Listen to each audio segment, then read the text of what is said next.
நடப்பு ஐபிஎல் தொடர் ஒருபுறம் பட்டையை கிளப்பி வரும் நிலையில் மும்பை அணி உட்பட இந்திய கிரிக்கெட் ரசிகர்கள் பலரும் பும்ராவின் வருகை எப்போது என ஆவலுடன் காத்திருக்கிறார்கள்.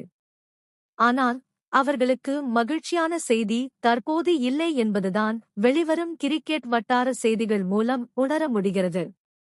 பும்ராவுக்கு முதுகில் காயம் ஏற்பட்ட நிலையில் ஆஸ்திரேலியா அணிக்கு எதிரான தொடருக்கு பின் சர்வதேச போட்டிகளில் விளையாடவில்லை.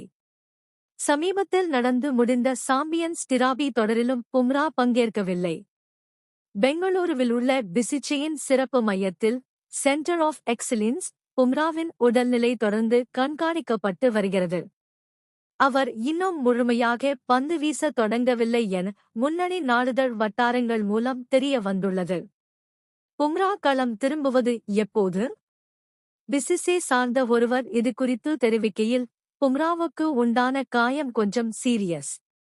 பிசிசிஐ மெடிக்கல் டீம் பும்ராவின் விஷயத்தில் ரொம்ப அக்கறை செலுத்தி வருகிறது.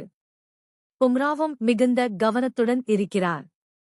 உடலளவில் பும்ரா தேறியுள்ளார். இருப்பினும் தன்னுடைய முழு வேகத்தில் அவர் பந்து வீச தொடங்கவில்லை. முதுகெலும்பில் ஏற்பட்ட அழுத்தம் காரணமாக அவரது பணிச்சுமையினை மெல்ல மெல்ல அதிகரித்து வருகிறோம். ஏப்ரல் மத்தியில் அவர் கிரிக்கெட் விளையாட முழுமையாக தயாராகுவார் என எதிர்பார்க்கிறோம் என குறிப்பிட்டுள்ளார்.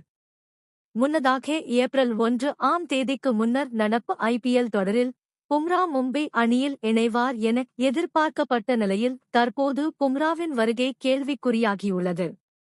ஐபிஎல் தொடருக்குப் பின் இந்தியா இங்கிலாந்து சென்று 5 போட்டிகள் கொண்ட டெஸ்ட் தொடரில் விளையாட உள்ளது.